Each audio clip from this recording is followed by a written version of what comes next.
The legendary hero stands at the top of his game, a ruler without equal. His name struck fear into the hearts of his enemies. The king who established the empire looks up to him with admiration, but the head of the large organization sees him as a threat. What is this legendary hero's goal right now? To solidify his power and maintain the status quo. However, this goal faces an obstacle: the king's growing influence and the organization's growing resentment. Stats maxed. New role unlocked, Overlord. The legendary hero's past deeds are sung in tales across the land, but some are left out. As he looks around, he notices that something is off. The room is in disarray, and there are guards everywhere. His goal is to figure out what's going on and how to get out of this situation. The obstacle is the unfamiliar surroundings and the number of guards. He tries to get out of bed, but his legs won't cooperate. Action. He takes a deep breath and starts to move slowly, hoping to avoid drawing attention. Consequence: his legs start to respond, and he's able to stand without falling over. The cost: the guards notice him and start moving towards him. Prince Davy Orowayne's eyes snap open as he takes in the unfamiliar surroundings. Prince Davy Orowayne tries to remember how he ended up in this situation. He feels a mix of emotions, relief and frustration. The happiness he had before was short-lived, but now he's forced to face reality. He wants to know what happened to him and why he's in this strange bed. The guards and the unfamiliar surroundings block him from finding answers. He takes a deep breath, trying to calm himself down. His hands won't stop moving. He checks the exit twice. What happens next? Prince Davy Orowayne starts to piece together his memories. He realizes he was in a coma, and his soul traveled to a place called the Hall of Heroes. He bursts into the throne room, ready to unleash justice. As his loyal companion Davy falls to his death, their bond shattered in an instant. The weight of Davy's sacrifice crushes his heart, a grief so intense it threatens to consume him. The pain of losing a trusted friend forever etched on his face. The dark figure standing in the shadows reveals a chilling smile, their eyes locking onto him with an unspoken threat. A traitor among his own awaits his reckoning. Subscribe to Manwa with Hari and join thousands of fans who never miss an update. Prince Davy Orowayne realizes he's lying on the cold stone floor, an arrow lodged in his chest. Time seems to have passed, but he doesn't feel any different. Frustration, his body feels like it's still recovering. He tries to sit up, wincing in pain. His hands won't stop shaking. His memories of the past 1,000 years start flooding back. The Hall of Heroes, the endless training, the unending battles. He recalls the exact moment his soul left his body, and now he's back, but something's off. The pain has changed. Stop. You're not even making sense. Davy's legs are weak, and his eyes are unfocused. Prince Davy's eyes widen as he processes the stranger's words. He's not sure what to do, but he knows he can't back down now. Obstacle: his own pride, his refusal to accept defeat. Action: he decides to stand up to the stranger, to refuse his offer. Consequence: the room falls silent, and the air is electric with tension. Prince Davy's body language screams determination. His jaw is locked, and he's stepping forward anyway. Tell me more. Prince Davy's eyes lock onto the stranger, and he feels a sense of unease. He wants to know the truth about this mysterious figure, about his intentions. Obstacle: his own fears, his uncertainty about what lies ahead. He's desperate to regain his power, but he knows it's not that simple. The Hall of Heroes trained him, made him a hero too strong for his own good. Now, he needs to find a way to control it, to use it without losing himself completely. Stats rising. New skill unlocked. He looks around the room, taking in his new surroundings. The maid is still tending to him, and for a moment, he feels a pang of guilt for relying on her so much. He should be able to take care of himself, but after 1,000 years of training, It's going to take time to adjust to being human again. You're not like before. Secret information is revealed as Dabin, the mastermind behind Hyun's ordeal, finally shows his true intentions, orchestrating a catastrophic revenge plot amidst the kingdom's power struggle. Hyun's relationships with his comrades are severely tested as he confronts the reality of his past mistakes, struggling to maintain the trust of those he cares about amidst the chaos brewing around him. The kingdom teeters on the brink of collapse as an ancient evil awakens, its dark presence threatening to consume everything, leaving Hyun with a daunting question. Can he stop the impending destruction before it's too late? Subscribe to Manwa with Hari and join thousands of fans who never miss an update. The kingdom's people await Devi's return, their expectation weighing upon him like a mountain. He wants to save his people, to be the hero they so desperately need. 1,000 years of training have honed him into a force to be reckoned with. With all my might. The ground shakes beneath his feet as he proudly announces his return. I am Devi Orawane. Praise the sun. Panels. Devi wants to shake off the sleep, to finally wake up and reclaim his position as the prince.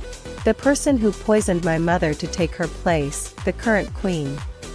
Devi's eyes narrow, and his jaw clenches. He forces himself to think, the current queen? Could she be behind this? The doctor's words from earlier come back to him. Your condition is stable, but you need to rest. But Devi's focus is elsewhere.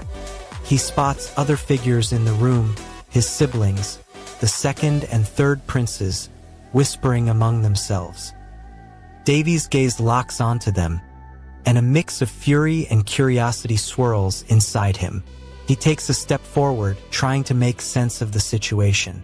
The max-level hero has returned. Story unfolds with renewed intensity as Elysis uncovers the sinister plot that led to her mother's downfall, with evidence pointing to the current queen's deceitful hand. Elysis's heart is shattered as she discovers her mother, the former queen, was poisoned by the current ruler, leaving her to grapple with feelings of betrayal and a deepening sense of injustice. The stage is set for catastrophic confrontation as Elysis vows to expose the truth and claim her rightful place. But the current queen's powers and treacherous allies threaten to upend the kingdom's fragile balance of power. Subscribe to Manwa with Hari and join thousands of fans who never miss an update. The nurse is trying to restrain him, but Devi breaks free, fueled by desperation. He knows he's got to get out of this hospital bed if he wants to stand a chance against his enemies.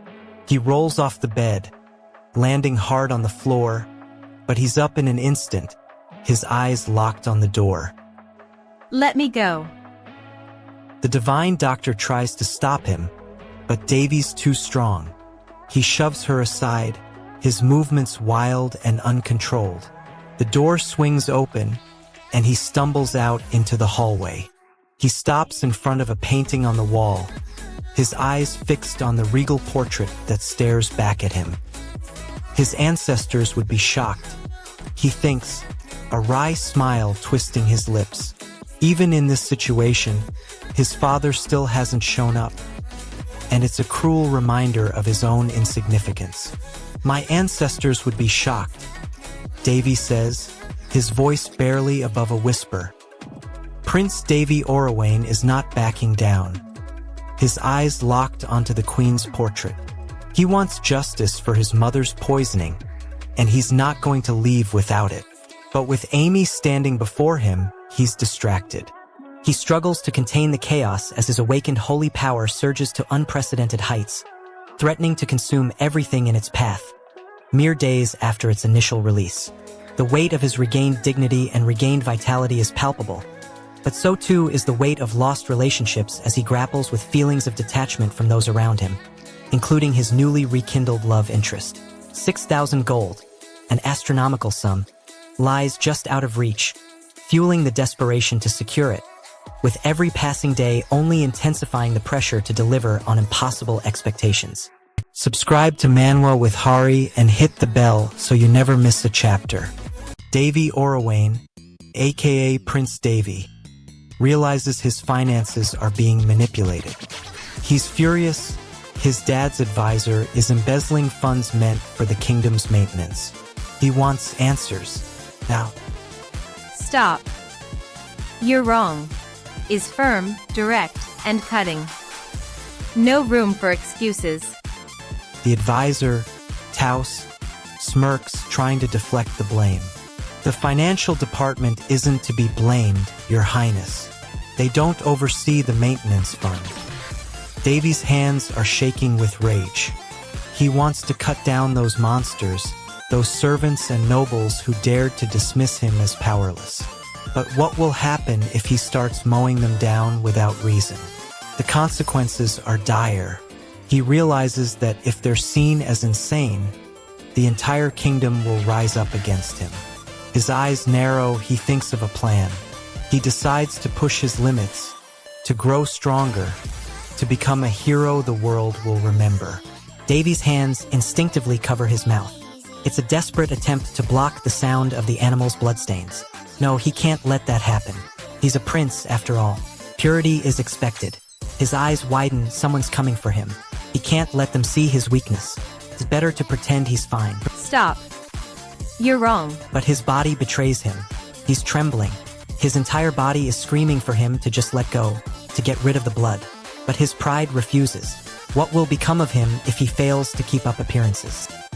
It's Davy Orwain now, but he's not the prince his courtiers remember. Davy takes a deep breath, steeling himself for the confrontation ahead. Keep that in mind. The servant's parting words echo in his mind, a stark warning of what's to come. No matter how I look at it, it's best to get rid of dogs who don't listen to you. Davy's grip on his emotions tightens. He's ready to face whatever comes his way. Please command me when the time comes. The time is now. The prince's long-hidden financial secrets are brutally exposed by the shrewd eyes of a certain genius, leaving his reputation in tatters, as the truth reverberates throughout the land. The emotional toll is crushing for Prince Aaron, who has lost not only his pride but also the fragile trust of his people, a bond he desperately sought to rebuild, leaving his heart shattered into 1,000 pieces.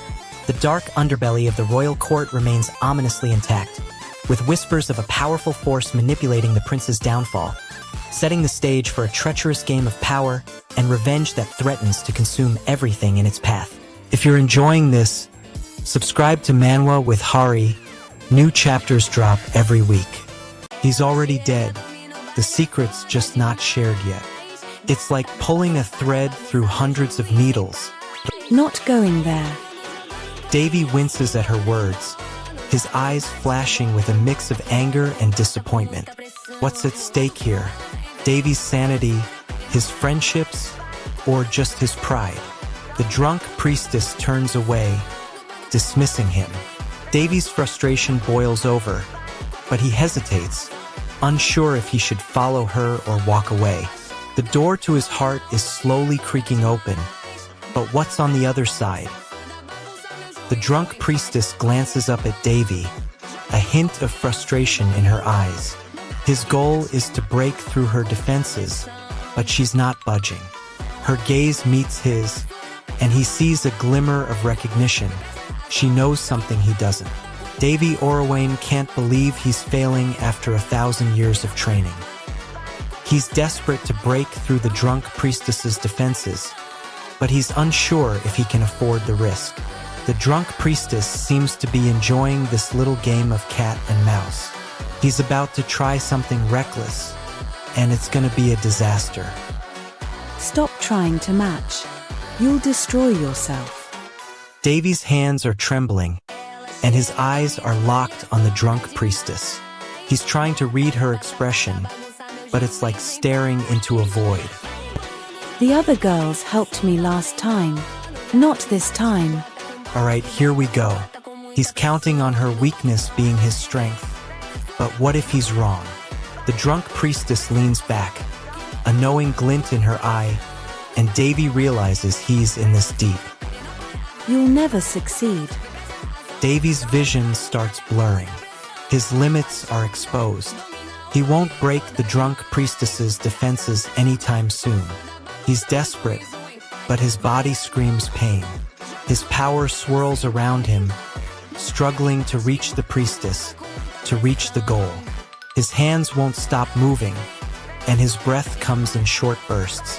Every option seems to lead to disaster. You'll never succeed. But that's the problem. He needs to try. He can't keep running from this feeling, from the fear that it's all for nothing. He makes his move, counting on her weakness being his strength. But what if he's wrong? Mana streams through the tunnel, each needle piercing the fabric of reality. As the max-level hero has returned mastery over mana, pushes the limits of human endurance to the breaking point. The weight of responsibility now rests heavier on his shoulders, as he struggles to manage the torrent of energies within him, threatening to consume his sanity and destroy the fragile balance he's fighting to maintain. The dark forces closing in on the village are mere minutes away from unleashing their wrath, leaving our hero with a critical decision that could change the course of the world's fate forever. Subscribe to Manwa with Hari and join thousands of fans who never miss an update. He's shattered the fundamental rules, and now the kingdom trembles with fear. Prince Davy Orawane is back, and he's a force to be reckoned with. You had your chance. His massive power ripples through the land like a tidal wave, leaving destruction in its wake. The question is, who will be brave enough to stand in his way? I'm so hyped to dive into this manhwa. The max-level hero has returned. We've got a story that's about to blow your mind. Prince Davy Orawane is back, and he's a force to be reckoned with. The people of the kingdom tremble with fear. Davy is back, and he's not alone. He's got a companion, Humu, who's been watching his back. They're keeping a safe distance from the action, but someone's approaching. Davy Orawane is lying in bed, surrounded by guards who can't seem to help him. One of them, seemingly the leader, speaks up. You had your chance to heal him. Now he'll never remember you. Davy, still in pain, can't understand why he can't get healed by the silver gun, a gift from Prince Priya. He asks the priest Boris, who replies, The usage and knowledge of holy power are something given only to priests. This creates tension between the prince and the priest. Davy's eyes snap open. He tries to sit up, but the pain shoots through his body like a burning fire. Every movement is a mistake. His body aches all over, and his head pounds like a drum. What's going on? Why can't he remember what happened? He's disoriented, and his vision blurs. Humu's voice cuts through the chaos. Davy, don't move.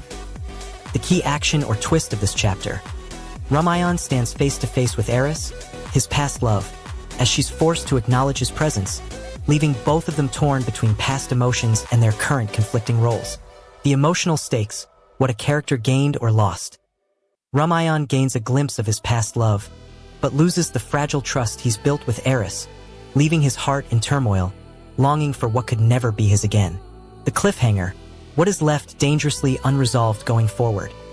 The fragile alliance between Eris and the kingdom hangs precariously in the balance as Rumian's presence ignites a firestorm of consequences, testing their loyalty, power, and the very fabric of their world. Don't miss what happens next. Subscribe to Manwa with Hari right now. Alright, let's get started. In the previous beats, the tension was thick enough to cut with a knife, the same tension that was suffocating everyone in the room. Prince Davy is on his feet, his eyes locked onto Queen Priya, and his jaw is clenched. What does he want here? He wants answers about his past and the circumstances surrounding his coma. What's in his way? The weight of the kingdom's brutality is crushing him. What does he do about it? He demands the truth from Priya, pushing her to take responsibility for her actions. What changes? The situation escalates rapidly, and it's clear that Davy's friends are watching with bated breath as he stands up to the queen. What's the cost? Will he be able to get away with this? We have to stop her. The queen's powers surge out of control as she unleashes a devastating blast of energy, sending her loyal knights flying in every direction. their screams echoing through the castle halls. The weight of her recent betrayal crushes Ariel's heart, leaving her feeling isolated and lost as she grapples with the harsh reality of her own treachery against those she once called friends. The kingdom teeters on the brink of chaos as a dark figure emerges from the shadows, their cold, calculating eyes fixed intently on the queen, their presence a harbinger of doom for the realm. If you're enjoying this, subscribe to Manwa with Hari. New chapters drop every week. Prince Davy Orawane, or Davy Roan as they call him, is waking up from a coma and has no idea what's going on. He looks around, confused, and his eyes land on a half-drawn bow in the hands of queenliness. Nora looks concerned, but you can sense disdain in her eyes. Davy doesn't like being helpless. His hands instinctively grab the nearest chair, and he uses it to push himself up.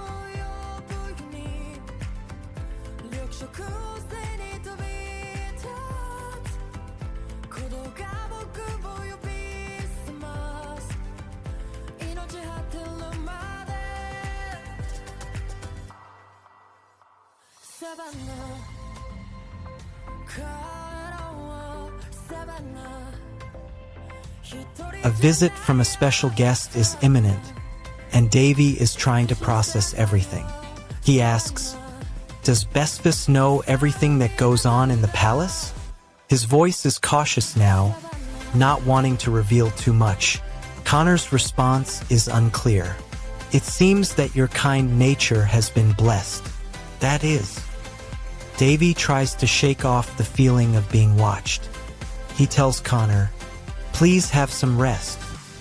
His tone is firm, but his eyes betray a hint of desperation. Connor seems puzzled by Davy's words. "That silly old man." The king's guards are clashing with the embezzlers, their swords flashing in the dim palace light as the sound of steel meets steel echoes through the halls. In a heartbeat, the tables have turned, and the once powerful thieves are now facing justice, their futures hanging precariously in the balance as their cries of despair fill the air. As the palace erupts into chaos, Baris's long-lost twin, Davy, slips away into the shadows, leaving behind a trail of unanswered questions and a dark omen that foreshadows a catastrophic reckoning to come. Don't miss what happens next. Subscribe to Manwa with Hari right now. Prince Davy Orawane has been unconscious for a long time. His sister, Linus, is worried about their past. Her brother, Baris Al-Rowan, seems distant, caught up in his own thoughts. What does Winley Al-Rowan want? He wants answers about their family's past. What's blocking him? His brother's silence. What does he do? He asks Baris about their father. What's the consequence? Baris reveals that their father is tired and struggling to cope. Stats maxed. New skill unlocked. Wait, what? Baris says their father is tired? That's not what we expected. What's going on? Prince Davy Orawane has been unconscious for a long time. His sister, Linus, is worried about their past. Her brother, Baris Al-Rowan, seems distant, caught up in his own thoughts. What does Winley Al-Rowan want? He wants answers about their family's past. What's blocking him? His brother's silence. What does he do? He asks Baris about their father. What's the consequence? Baris reveals that their father is tired and struggling to cope. Stats maxed. New skill unlocked. Winley's patience wears thin. Their brother, Baris, ignores him. Winley is furious. His trust is being broken, and he's given no reason why. He steps back, crossing his arms. His voice raises. Baris makes his move, and Winley instantly falls in line, grinning from ear to ear. He sees the chance to go outside the kingdom and can't resist it. The two of them head for the palace exit, Winley practically bouncing with excitement. Let's go together. The brother's expression remains neutral, but his footsteps match Winley's pace. Winley's grin widens as he talks to the brother, Baris. He's clearly itching for action, ready to prove himself. But Boris isn't having it. His narrowed eyes show he's not about to engage. Winley tries to tempt him, daring him to take the opportunity. Boris' clenched fists hint at the tension building between them. Hadel's past as a child is shattered, as the truth about his royal family and his own identity is brutally exposed in a stunning reveal that upends everything he thought he knew about himself. Hadel's heart is broken as he grapples with the revelation that his family's dark secrets left him powerless, forcing him to confront the harsh realities of his own vulnerability and the emptiness within. With Hadel's royal heritage hanging precariously in the balance, the palace's fragile stability teeters on the edge of collapse, as the treacherous web of deceit and power struggles threatens to consume everything in its path. Don't miss what happens next. Subscribe to Manwa with Hari right now. The Grand Hall is in disarray. Besvis, the Grand Chamberlain, is racing against time to prevent it from becoming a haunted house.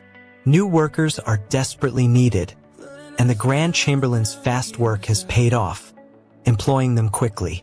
This is a small victory, but Besvis knows it won't last. His hands fidget with the scrolls, an anxious habit he can't shake, and he keeps looking at the newly hired workers, hoping to see a glimmer of hope. The Grand Hall is secured, at least. Davy Orawain, Prince of the Kingdom, bursts into the Grand Hall, his eyes blazing with excitement. Amy, his loyal companion, stands beside him, her face beaming with joy. As the prince prepares to leave, Besvis's eyes narrow, his gaze intense. He's searching for any sign of doubt, any weakness that could be exploited. But Davy's answer is resolute. He's ready to take on whatever challenges lie ahead. Trust me. His words are a promise to himself and to Amy, and Besvis's expression softens ever so slightly. With the Grand Hall's keys in hand, Davy disappears into the crowd, leaving Besvis with a nagging feeling that something is brewing. The Grand Chamberlain's eyes track the prince's departure, his thoughts racing with the implications of this sudden change. As if he's not sure that he'll be able to achieve anything. Amy's trying to understand what's going on with Davy, but he's not giving her any answers. She's got a goal, to figure out what's wrong with Davy, but every time she tries to reach him, he brushes her off. The obstacle is Davy's tiredness, his exhaustion, and his determination to keep up appearances. Amy's action is to try and talk to him to get him to open up. The consequence is... Davy Orawain walks into the Grand Hall, eyes locked on Besvis, the Grand Chamberlain. He wants one thing, answers, but the obstacle is the tension in the air, the guard's nervous glances at Besvis. Davy's hand rests on the hilt of his sword, a silent warning. He steps forward, his boots echoing off the stone floor. The Grand Hall falls silent. The prince has returned. Davy's eyes narrow, his grip on the hilt tightening. The cost of his actions is Besvis's unease, his fidgeting with the hem of his robes. What's next? Will Davy push for answers or walk away? Davy Orawain walks into the Grand Hall, eyes locked on Besvis, the Grand Chamberlain. Lee Hyun's shocking revelation shatters the status quo, exposing a web of deceit that threatens to upend his alliances and the entire Illyria continent, as hidden agendas unfold in a whirlwind of chaos. Hyun's relationships are severely tested as he grapples with the aftermath of his shocking discovery, leaving him to confront a crushing sense of guilt and betrayal that may shatter his resolve and force him to reevaluate everything he thought he knew about his friends. A treacherous figure lurks in the shadows, their true intentions still shrouded in mystery, as the fragile balance of power in Illyria hangs by a thread, poised to collapse into an all-out conflict that will leave nothing but devastation in its wake. Subscribe to Manwa with Hari and hit the bell so you never miss a chapter.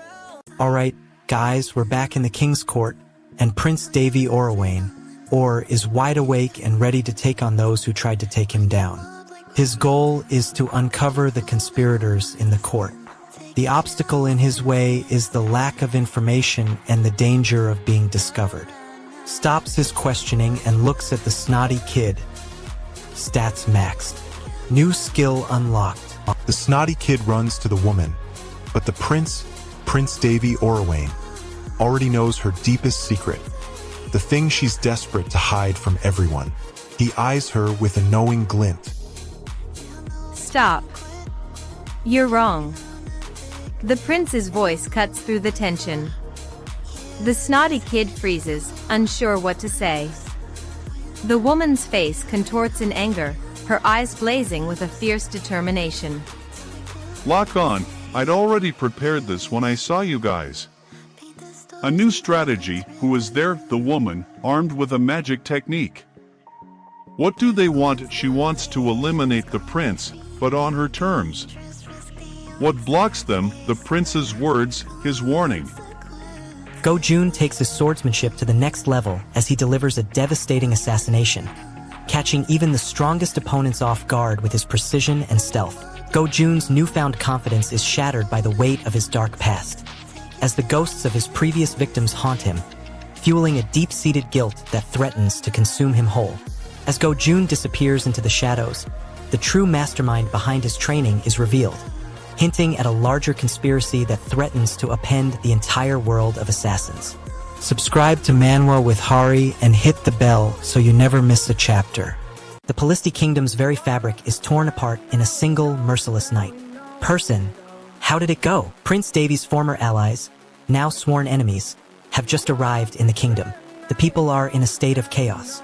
His former friends see him only as a laughingstock, an easy target.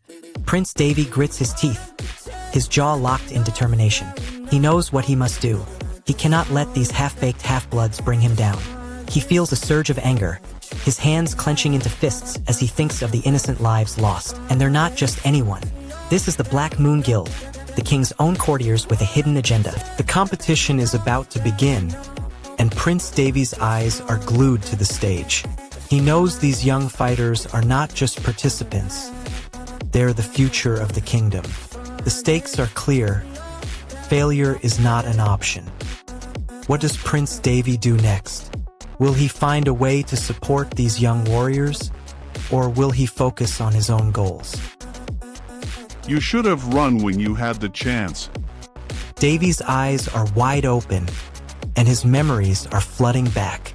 There's someone new in the room, and it's clear he's not the only one who's noticed. He's looking at this newcomer with a mix of curiosity and suspicion. Devi's gaze falls on a conversation between two people. They're talking about the god sword Calderas, its history, and its owner. The owner, Princess Elena, seems to be the focal point of the discussion. One of them mentions that Calderas has never been damaged before, and the other adds that it's said to have a spirit within it. Magic absorbed into it. And what exactly does that mean?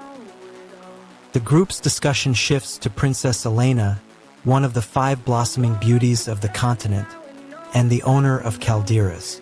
The person speaking is clearly impressed, mentioning multiple reasons why Elena is famous. The other person rolls their eyes, annoyed by the lengthy explanation. The sword of the Fallen Kingdom's chosen successor, Princess Elena, is revealed with a shocking twist as the chosen one is none other than her herself, leaving everyone stunned. As the burden of being the chosen one weighs heavily on Elena's shoulders, she gains the ultimate responsibility, but loses her sense of identity and normalcy, her life forever altered by this revelation. The kingdom's fate hangs precariously in the balance as the dark forces gather, Princess Elena's newfound identity leaving her vulnerable to manipulation, setting the stage for a treacherous descent into darkness. Subscribe to Manwa with Hari and hit the bell so you never miss a chapter. Kuldum's Marquis has declared war, and the continent's greatest swordsmen are ready to die for his whims. Prince Devi Orwain's return is the greatest opportunity for them to make a name and get a death sentence. Perdisha, the Marquis, is right there, his eyes locked on the prince like a hunting dog. His presence raises an alarm. He wants something, and everyone else is aware of it. The tension is suffocating. A single misstep can be fatal, but the prince, or rather Devi, doesn't seem to care.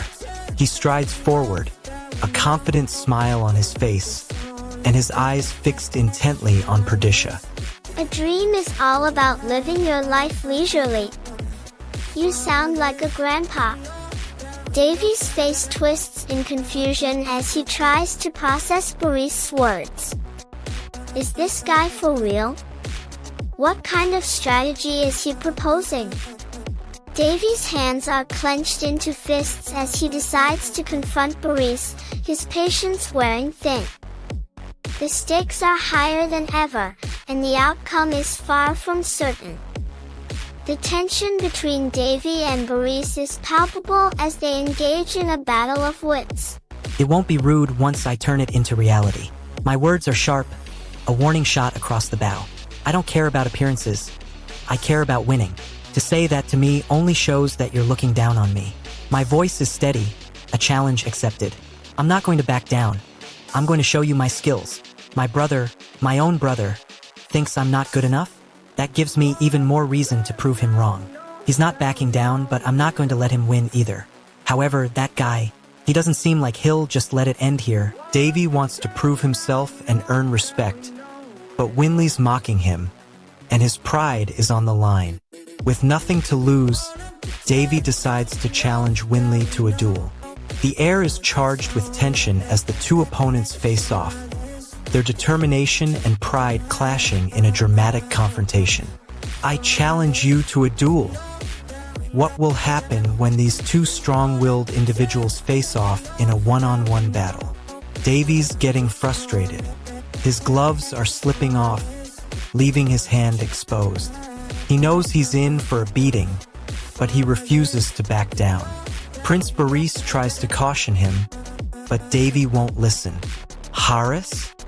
The prince's voice trails off, leaving an air of uncertainty. What's he planning? Harris is cornered by the mysterious figure, his life on the line as the figure's sword gleams inches from his throat in a heart-stopping standoff. Harris's desperation to protect Princess Winley and her kingdom is matched by his own dark past, as he's forced to confront the trauma and fear that has haunted him for years, leaving him shaken to his core.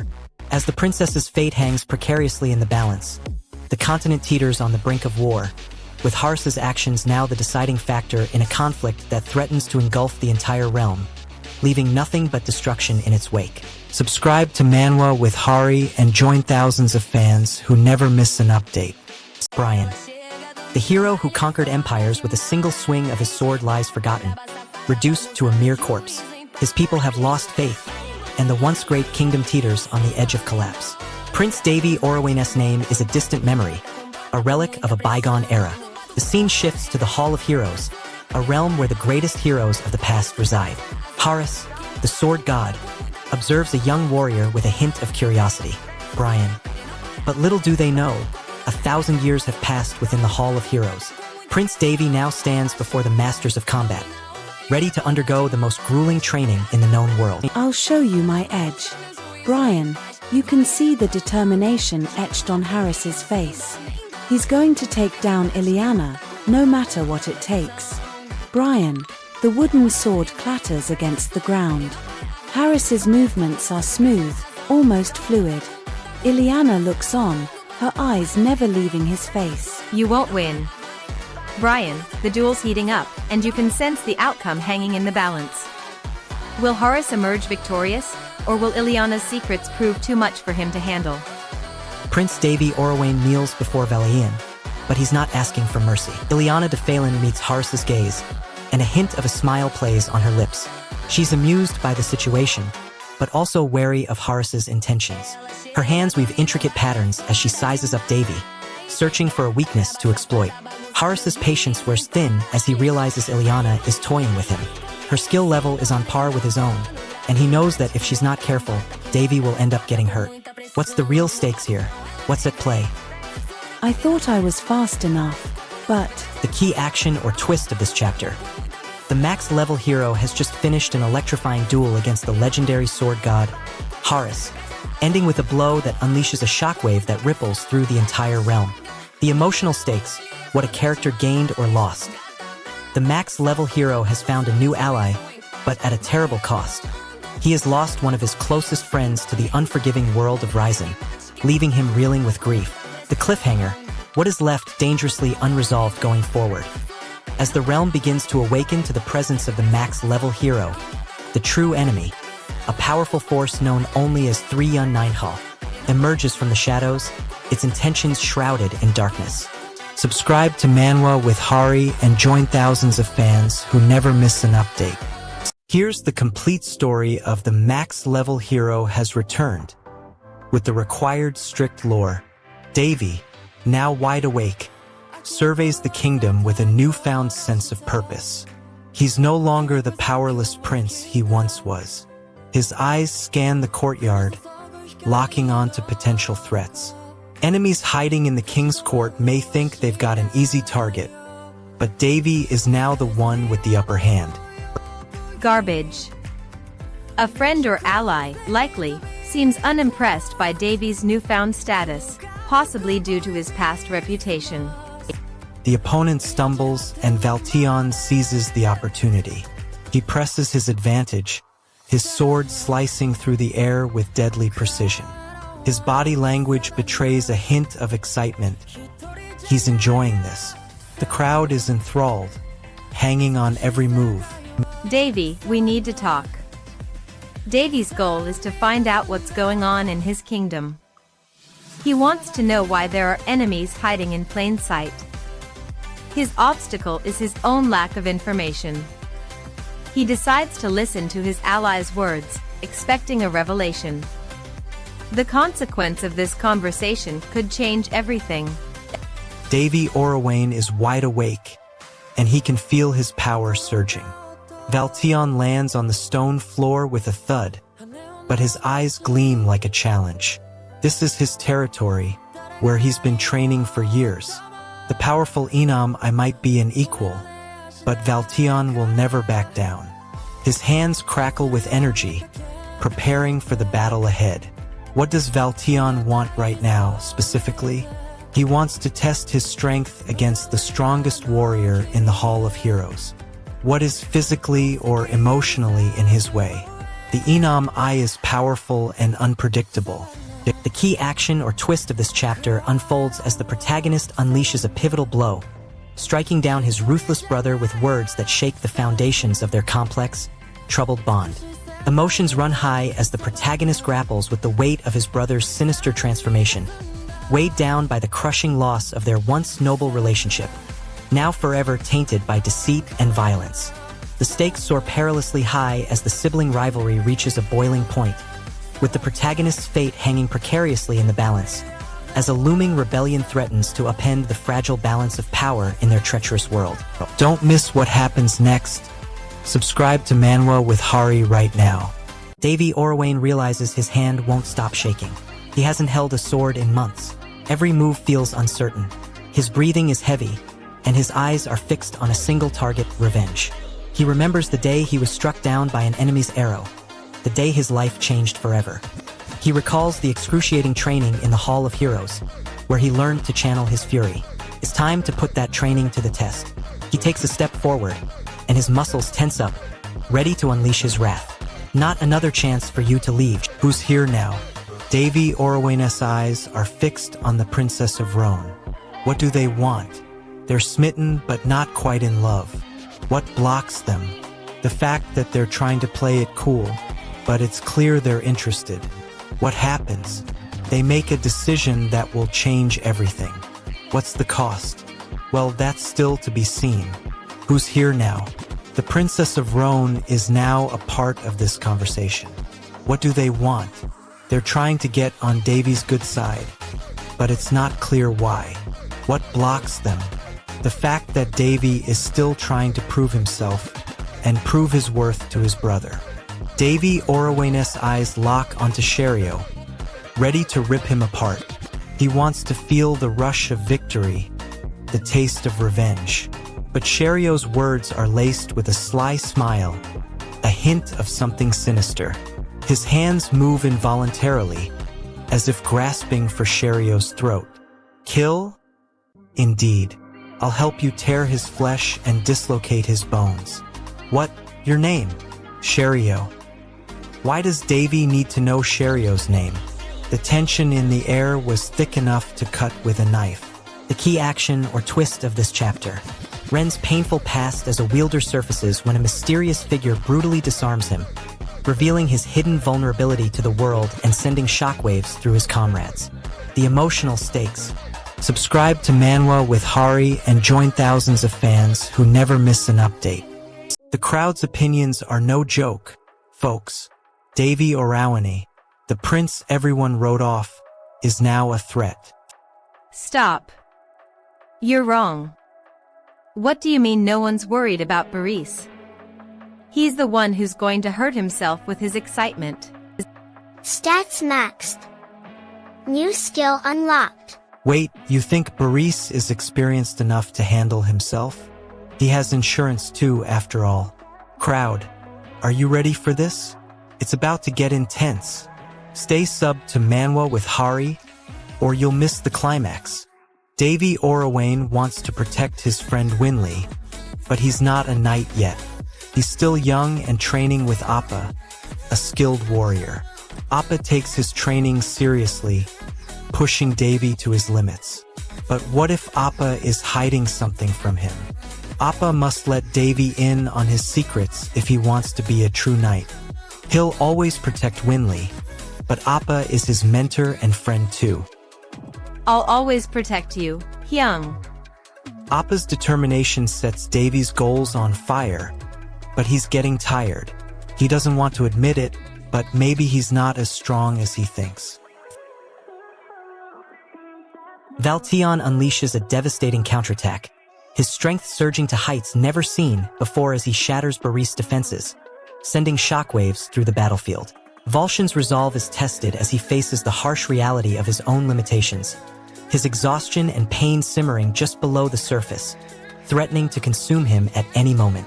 The air is thick with tension as Boris' desperate cry echoes through the landscape, leaving Valtion on the brink of defeat, vulnerable to the whims of fate. Don't miss what happens next. Subscribe to Manwa with Hari right now.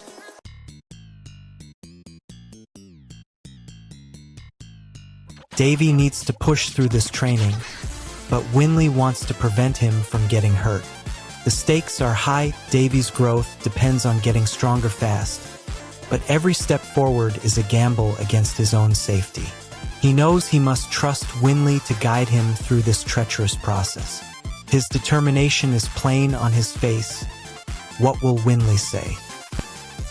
We can't keep doing this, Devi. It's too much. Winley's words hang in the air, but Devi ignores them, his thoughts already racing towards the next challenge.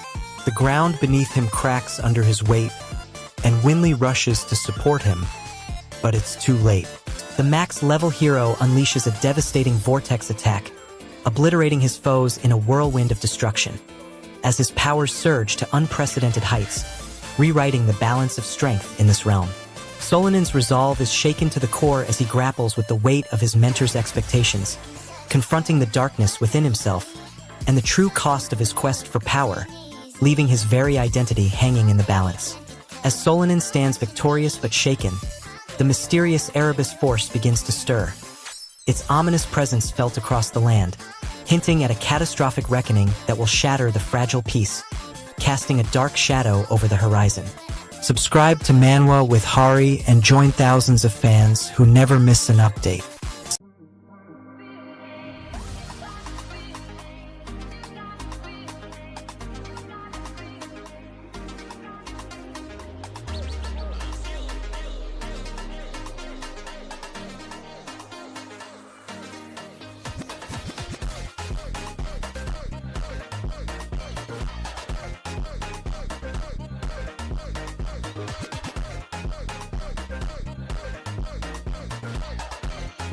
But there's an obstacle. Prince Valshan's control is at risk, and the group is in danger. The situation is desperate, with a hint of urgency and concern for Prince Valshan's safety. That's when Devi takes action. He seizes the chance to regain control, but the cost will be paid by those around him. Father, something's wrong with Prince Devi. Alright, let's dive into beat. We have Prince Devi Orawane back in his timeline, and he's about to rock the king's court. Prince Devi is taking it one step further. He charges forward with a determined look, his hand drawn back for the attack. Boris tries to intervene, holding out a warning hand. The castle guards move to block Davy's path, trying to stop the prince from taking control. But Boris' voice comes out strong and urgent. He's fighting to keep his brother from harming himself and others. Move. Prince Volshin's face contorts in shock, but he seems to be focused on something behind Davy. His eyes scan the area, searching for someone or something. The tension around him builds as the guards close in. Princess Elena. Boris' newfound growth is put to the test as he faces off against a powerful foe, his very existence hanging precariously in the balance of a world he's still learning to navigate. Boris' bond with Elsie deepens, but his newfound sense of responsibility weighs heavily on him, forcing him to confront the harsh realities of his own mortality and the weight of his duties.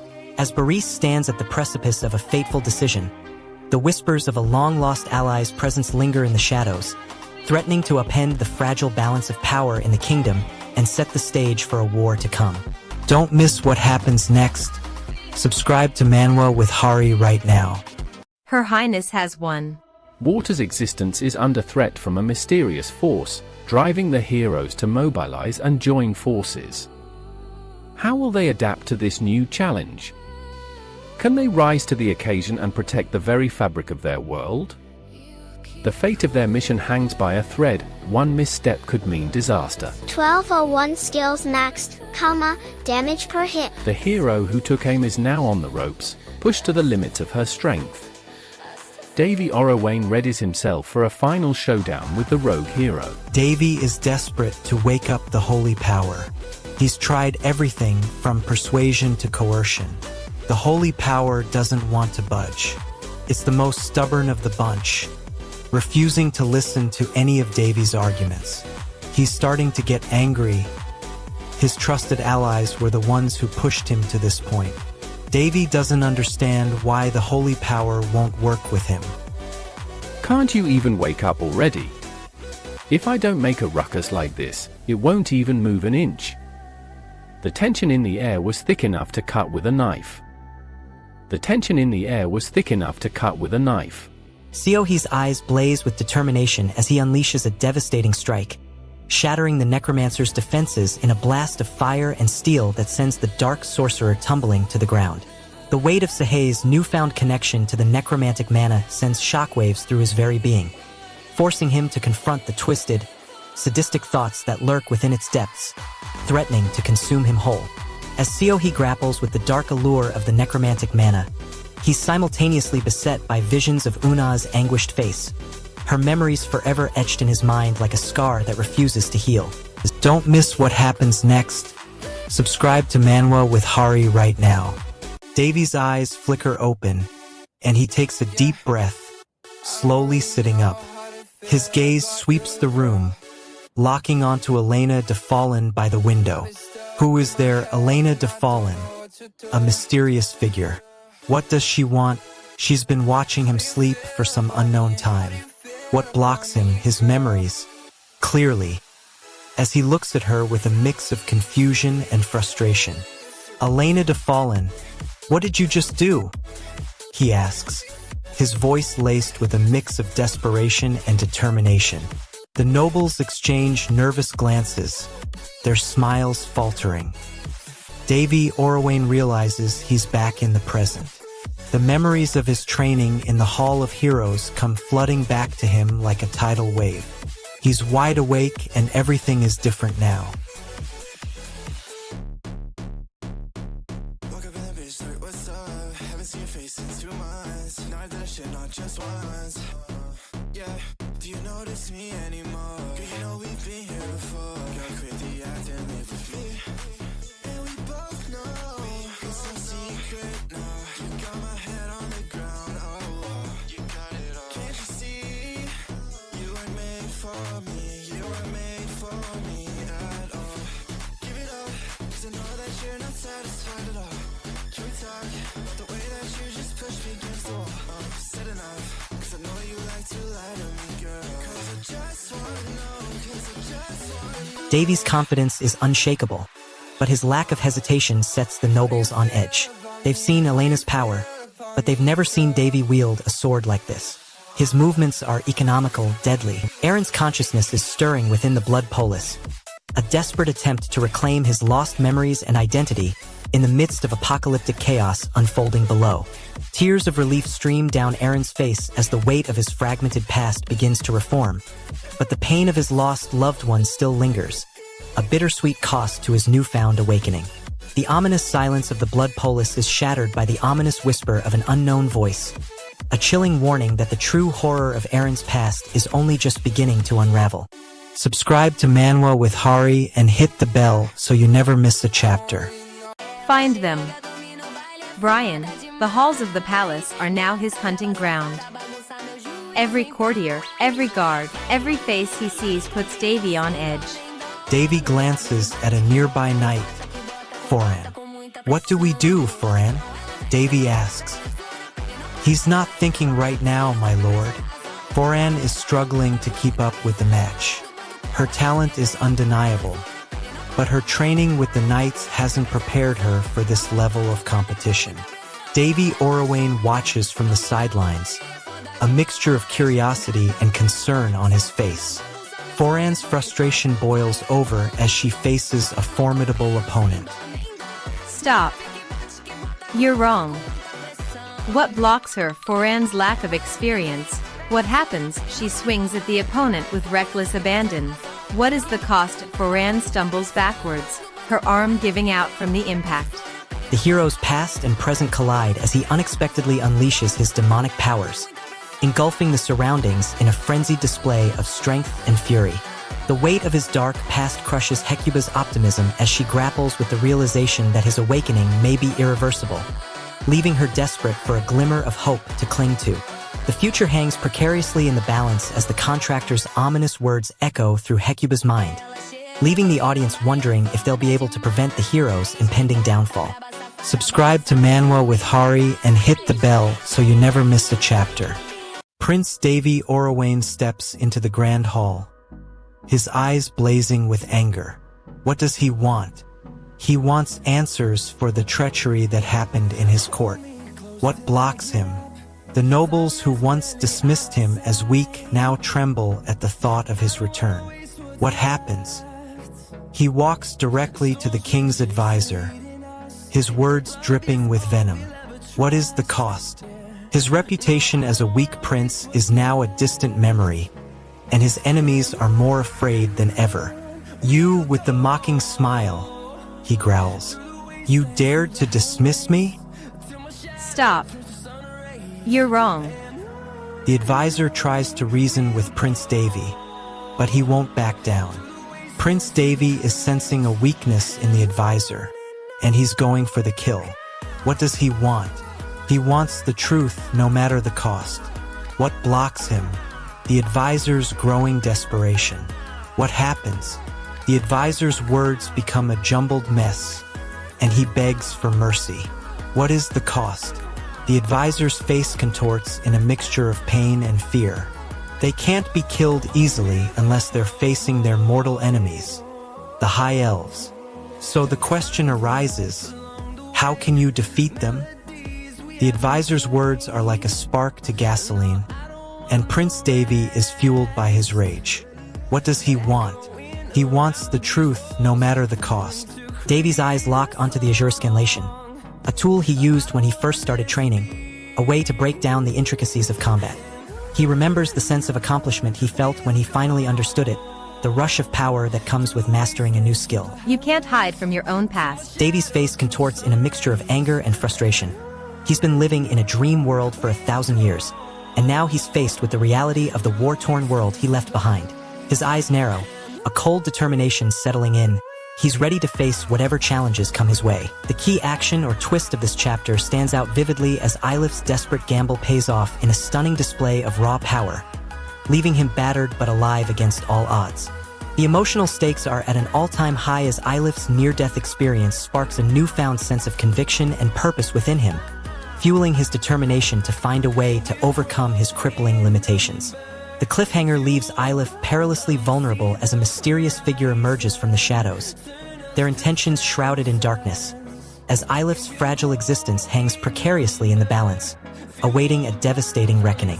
If you're enjoying this, subscribe to Manwa with Hari. New chapters drop every week. The original owner's apprentice is right behind Prince Davy Orawain, a betrayal confirmed through the harsh lines on his face. Davy doesn't flinch. Those eyes have seen worse. His trusted advisor is now his greatest enemy, and Davy is ready to face him.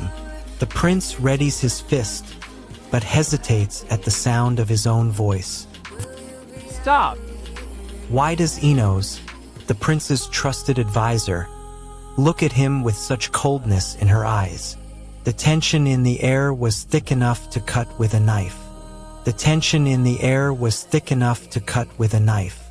Freya, however, seems unconcerned, her expression a mix of disdain and amusement. She reveals that her holy powers are stubborn, influenced by the mysterious Lady Daphne. Prince Davy tries to reason with her, but she remains detached, viewing him as nothing more than a lost sheep in need of guidance. He steps forward, his jaw locked, and his eyes burning with determination. Your holy powers are a bit stubborn due to the influence of Lady Daphne. Prince Davy, frustrated by Freya's lack of concern, attempts to appeal to her sense of responsibility, offering to use the overpowered gear to save her troubled flock. Stats are locked. No more upgrades until next level. Prince Davy's face twists in frustration, he's about to explode. His anger boils over, he lunges at Enos, his fists flying. Fall, he screams, his voice echoing off the walls. The key action or twist of this chapter. Lee Hyun's extraordinary abilities are revealed as he demonstrates a rare fusion of necromantic mana, holy power, and martial arts prowess in an electrifying display of strength. The emotional stakes, what a character gained or lost. Lee Hyun's shocking display of power is met with a mixture of awe and trepidation, as he grapples with the weight of his overwhelming abilities and the responsibility that comes with them. The cliffhanger, what is left dangerously unresolved going forward. Daphne's eyes gleam with a hint of recognition, and she whispers a cryptic warning to Lee Hyun. You don't know what you're dealing with, but you will soon. Don't miss what happens next. Subscribe to Manwa with Hari right now. This isn't Peristuductum's lodgings. Are you feeling alright? Davy Orawain realizes something's off as he tries to remember what happened. He opens his eyes to a blur, then slowly makes out his brother's worried face staring back at him. Brother, how long have I been asleep? Davy's brother panics, telling him he was out for 2 whole days. The prince starts to regain his memories, but everything's hazy. Davy Orawain's eyes snap open, and he's met with a blur. It takes him a moment to focus, but when he does, he sees his brother's worried face staring back at him. Brother, how long have I been asleep? His brother's panic is palpable as he tries to compose himself. But Davy's question hangs in the air, and his brother can only avoid it. Sorry, I was unconscious, so I didn't know what happened. The tension in the air was thick enough to cut with a knife. The tension in the air was thick enough to cut with a knife. Davy Orawain's eyes slowly open. His gaze falls on a portrait of a demon girl with striking features. He can't help but be captivated by the artwork. His hand instinctively reaches out to touch the handles on her head. For once, he feels a sense of calm. Berserk, that's the demon's name. He remembers drawing her portrait countless times, each one more detailed than the last. The image of Berserk has become etched in his memory. He recalls the countless hours spent painting her, the bloodshot eyes that seem to stare right through him. Berserk. His mind echoes with her name. He feels a sense of connection to the demon girl. Hansel's overwhelming magical energy surges at an alarming rate, leaving everyone stunned as he unknowingly unleashes a catastrophic blast that shakes the very foundations of the tower. Hansel's emotional turmoil reaches a boiling point as he grapples with the dark secrets of his past and the crushing weight of his newfound power, threatening to consume him whole. With his explosive magical outburst mere seconds away from ravaging the entire tower, Hansel's friends and allies scramble to find a way to contain him before it's too late. Don't miss what happens next. Subscribe to Manwa with Hari right now. You're tied to a demon lord seal, and I'm the one who brought the chaos. Davy Orawane's face contorts in fury as he realizes his situation. His powerful arms strain against the chains that hold him captive. The demon lord's seal glows with a dark energy. I'm the one who sealed it away, but now it's you who holds my fate. My name is Berserk von Fallen. I'm the demon lord of the abyss, and I've been bound to this sword for far too long. His hands won't stop moving. He checks the exit twice, then turns to me with a seething glare. Just explain what's going on. Okay, why? What's blocking Berserk von Fallen?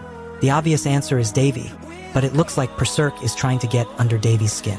He's playing with fire here. You're the second person to fully utilize the God Sword. Action time. Davy's got to react to Berserk's jabs. He's got to decide how to deal with this demon lord who's pushing his buttons. You talk as if you know him well. Of course I know him. Davy moves before anyone else can breathe. The blade is already past the commander's guard. He's got the upper hand. Wait. Berserk's frustration turns to exasperation. He's at his wit's end, and his goal is to snap the priests out of their trance-like state. He knows the truth behind the stigmata, but his words are met with ridicule and dismissal. Berserk's anger boils over, and he tries to reason with the priests once more. But his words fall flat, and he's met with scorn and mockery. The priests are too busy in awe of the stigmata to listen to Berserk's warnings. You don't need to state things that give me goosebumps. In the past 2 years, there have been only 3 saint candidates. The situation erupts into chaos as the priests and Linda clash over the stigmata. Berserk's goal is to reveal the truth, but it's clear no one is listening. He tries to make sense of the chaos, but it's too late. Tell the soldiers to get ready to move immediately. The kingdom's Dark Lord unleashes a devastating strike, plunging the land into chaos as Ylif's powerful magic is torn from him, leaving his life hanging precariously in the balance. Ylif's heart shatters as he's torn from his loved ones, forced to reconcile the traumatic loss of his powers, and confront the crushing reality of his own mortality in a desperate bid to survive. The fragile truce between Ylif and his sworn enemy, Eren, teeters on the brink of collapse as the Dark Lord's ominous declaration sends a chilling warning that their fragile alliance will soon be put to the ultimate test. Subscribe to Manwa with Hari and hit the bell so you never miss a chapter. Prince Davy Orawane, the Prince of the Kingdom, was once a laughingstock, dismissed and ignored by his enemies within the king's court. Now, 1,000 years have passed since his soul traveled to the Hall of Heroes, where he was trained to become a hero too strong for his own good. The prince's awakening is about to shake the foundations of his kingdom. What does he want right now? He wants his enemies to tremble before him. What is in his way? The enemies hiding in the king's court, who had dismissed him as powerless. What does he do about it? He doesn't wait for orders. He charges into battle, fueled by his newfound prowess. Prince Davy's eyes blaze with defiance. He refuses to accept the fate his father has laid out for him. The dazzling seat of the kingdom is a prison, and he wants out. He wants to forge his own path. The tension is palpable as he speaks. But that's not the case for me. If my father throws away his family for the sake of the kingdom, and if that's what it means to be king, this confrontation reveals the deep-seated resentment within Prince Davy, setting him on a collision course with his parents. Sebastian's darkest secret is slowly unfolding as his past and present begin to collide, threatening to destroy the fragile bonds he's formed in the kingdom. The weight of his father's betrayal now crushes him, as he grapples with the pain of being abandoned by the one person he thought would never leave him. The once peaceful realm teeters on the brink of chaos as whispers of a powerful, long-lost heir spread like wildfire, leaving Sebastian's claim to the throne precariously at risk down the rabbit hole. Don't miss what happens next. Subscribe to Manwa with Hari right now. The kingdom of Rowan is under siege by the Black Moon Guild. Sherry is missing, and the assassin targets are still alive. Prince Davy Orawain is wide awake and ready for revenge. His royal guards are on edge, something's off. Branch leader Rex of the Black Moon Guild seems confident, but what's his angle? His hands won't stop moving, and he checks the exit twice. His body says he's nervous, but his face is all calm and collected. Leave it be. Rex's words hang in the air, but Prince Davy's not buying it. He realizes his trusted ally set the entire trap. Every handshake was a performance. His eyes narrow, and his jaw clenches. The assassin's patience is at an end. They issue their final warning, their blade flashing in the dim light. The prince's eyes lock with the assassin's, and the air is thick with tension. The prince's sword is drawn, ready to strike, but the assassin's skills are unmatched. The prince knows it's over, his kingdom will fall. The assassin's eyes gleam with a triumph that sends shivers down the spine. The prince's fate is all but sealed. You had your chance. Now kneel. The prince's eyes fill with defeat, but his sword never wavers. The outcome is far from certain, but the battle is far from over. Sherry's eyes are flashing with amusement as she speaks in a low, husky voice. You already know that. What's the point in asking? Her smile is disarming, but her words are laced with a warning. Prince Davy's face darkens, his jaw clenched in a snarl. What secrets is Sherry hiding, and what's her connection to that letter? Prince Davy's not convinced. Sherry's plan is vague, and he's not going to buy into some half-baked idea without knowing the details. His eyes narrow, and he takes a step closer, his voice firm. Revenge is part of the process, but it's not my goal. What will happen after I get revenge? I have to keep living.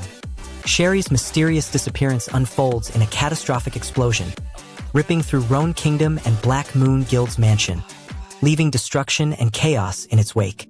The Black Moon Guild's fragile trust with Rowan Kingdom shatters as they scramble to contain the aftermath, while Eris grapples with the unbearable weight of Sherry's vanishing act, her heart heavy with worry and sorrow. The Black Moon Guild's dark secrets are now at risk of being exposed, as Eris's web of lies begins to unravel, threatening to upend her entire life, with the Master's wrath hanging precariously over her head, casting a dark shadow. Subscribe to Manwa with Hari and hit the bell so you never miss a chapter.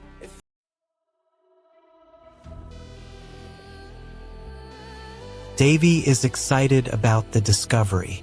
He wants to learn more about his past. What's in the way? His limited knowledge. What does he do? He asks Sherry to teach him everything about his past life. What changes? Sherry smiles, and the two of them begin a journey into Davy's past, uncovering secrets and lies. I love stuff like this. You have a significant amount of strength and skills, but you never let yourself become arrogant. Davy's life is a blur, but he's living vicariously through Sherry, and she's loving every minute of it. He wants to know more about his past, specifically the boring life he left behind. But Sherry's reluctant to share. Prince Davy Orawain storms the throne room, his eyes blazing with a fire that's been contained for far too long. His friends were poisoned, his family silenced, and the kingdom's guilds wiped out by a master assassin. The queen's eyes meet his, and for a moment, they're not even sure who'll speak first. But Sherry, the silent assassin, is already moving, disappearing into the shadows. Where is she hiding? I'm not hiding. Suddenly, Prince Davy lunges at the queen, but she's not even flinching. He's not sure if it's because she knows something he doesn't or if she's playing a deeper game. The manifestation of Prince Davy's mark ignites the crowd. as the monarch's authority hangs precariously in the balance amidst the echoes of Returned. Barris's resolve crumbles as he's forced to confront the harsh realities of the world. Weighed down by the burden of responsibility he's unwillingly inherited, causing his emotions to reach a boiling point. The kingdom's fragile stability teeters on the brink of collapse, as the monarch's loyalists and his enemies align against each other, leaving the max-level hero's intentions and ultimate goals shrouded in uncertainty. Subscribe to Manwa with Hari and join thousands of fans who never miss an update.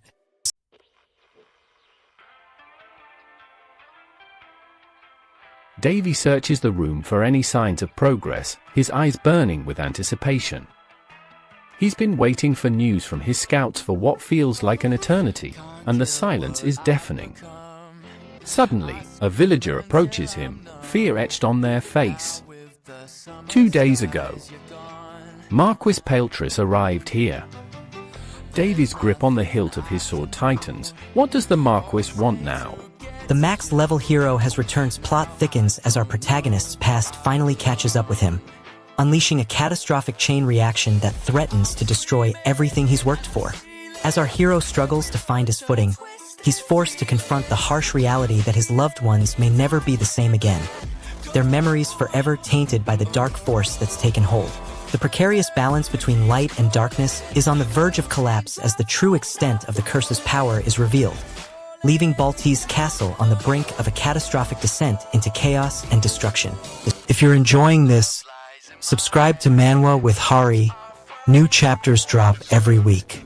The scene shifts to Monmeter, the head of the Vigilante Corps, standing at attention with a hint of embarrassment written all over his face. He addresses a person he can't meet the eye of. His words stumble, but his intentions are clear. My name is Monmeter, and I've been entrusted with the position of the head of the Vigilante Corps. I am embarrassed to also have been in charge of managing the region. Requires one to be literate. He's got much concern. The prince's plan is unfolding, and Monmeter's trying to keep up. The prince's determination is infectious, and the others are beginning to rally behind him. But there's a problem. The goblins are still a threat, and someone's going to have to deal with them. The question is, who's going to step up to the challenge? I'll handle it, Monmeter. You have my word. The prince's confidence is unwavering, but can his skills match his ambition? Monmeter's trying to reason with the prince, but the prince's mind is made up. He's going to deal with the goblins no matter the cost. Prince Davy Orawain, wide awake and stronger than ever, stands confidently before the gathering of guardsmen. Monmeter, the head of the Vigilante Corps, and Sir Berman, his former instructor. Davy wants to prove to them he's not the weak prince they once knew. But Monmeter's uncertain eyes betray his concerns. The prince they dismissed is now a force to be reckoned with. Monmeter speaks up. We can't face them head-on, Your Highness.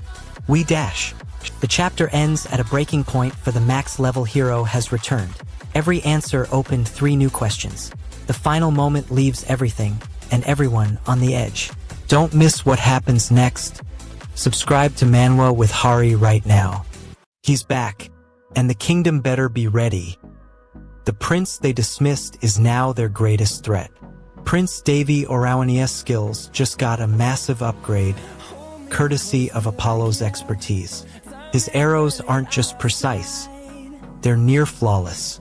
He's got the makings of a legend, and his first target is the ones who put him down. My lord's eyes widen as the prince declares, I will not be ignored.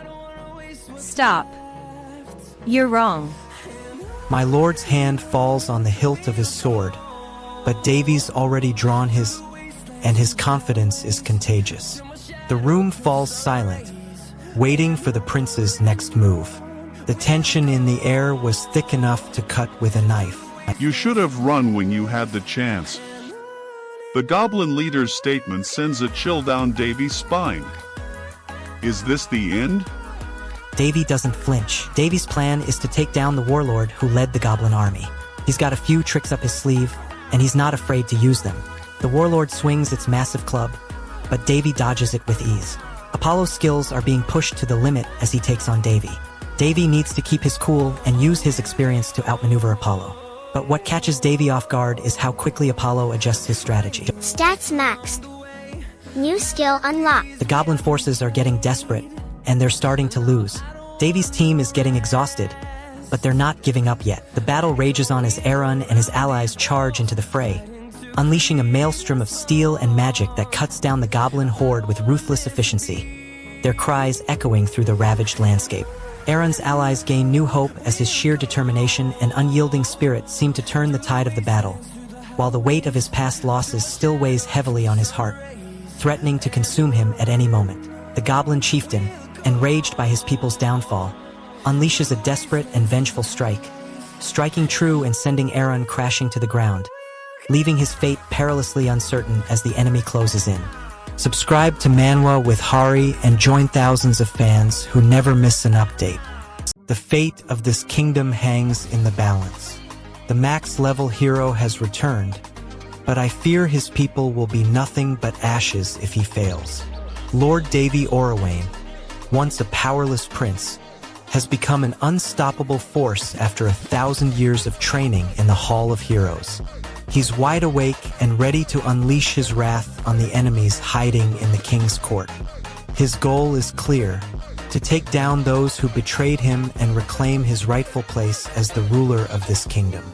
I remember him as a timid prince, not some overpowered hero. Now, Davy faces an obstacle. The court is crawling with enemies he helped shape during his training. The dark magicians are trying to cast a curse, and it's no easy feat. They need several artifacts or a significant amount of time to make it happen. CChe wants to identify the magic and the medium used, but he's unsure if he'll succeed. The dark magicians are confident, and their leader is counting on the spell to work. Davy's powers are nothing compared to the dark magician's mastery. CChe is about to find out just how powerful their magic is. Stop. You're wasting time. CChe's hands are shaking as he tries to decipher the curse's intricacies. Davy Orawain's eyes light up with a new plan. He's thinking of modifying the curse, of making it useful. His companion CChe looks at him, intrigued. Davy's got a far-off look in his eyes, but CChe can tell he's on to something. Maybe I could control, reprogram, and modify this curse, Davy says, his voice full of determination. CChe chuckles. It'd definitely be possible to even turn this place into a tourist trap. Davy grins. I can tell you're thinking something by your face. As they ponder their next move, they stumble upon something unexpected. The key action or twist of this chapter unfolds as Awakage gains crucial insight into the land's mysterious past, unraveling the tangled threads of a centuries-old enigma before his very eyes. As Awakage solidifies his claim to the land, he gains a deeper understanding of its true power, but simultaneously loses a crucial connection to his past life, leaving him with a haunting sense of disorientation and loss. The stakes are raised as the truth about the land's dark past begins to unravel, hinting at a catastrophic event that will reshape the very fabric of Awakege's world. And will he be prepared to face the consequences? If you're enjoying this, subscribe to Manwa with Hari. New chapters drop every week. Alright guys, we're in the thick of it now. Prince Davy's back in the kingdom, and the people are reaping the benefits. Within just a few days, he's become greater than God himself to the residents. Stop. You're wrong. No, really, they're saying that. Gordon's just glad the Lord took care of the goblins and all. But... Stop. You're wrong. He's about to approach the corrupt nobles, but he checks his surroundings, making sure no one is watching. His eyes lock onto the dry, cracked earth. He knows the Lord's plan is to target the land, but he also knows it won't be easy. Gordon takes a step back, his eyes widening in alarm. He realizes that the damage is far more extensive than he initially thought. The town's crops are dying, and the people are struggling to survive. He wants to act, but what can he do? He's just one person, and the problem seems insurmountable. He decides to speak up, hoping to rally the townspeople. But what if they're too broken to listen? What did you change? Gordon's words fall on deaf ears, or so it seems. The townspeople are too worn out, too resigned to their fate. They're not listening, and Gordon's words are falling on the ground. The kingdom teeters on the brink of collapse as dark forces converge, threatening to engulf the land in chaos, with the fate of its people hanging precariously in the balance.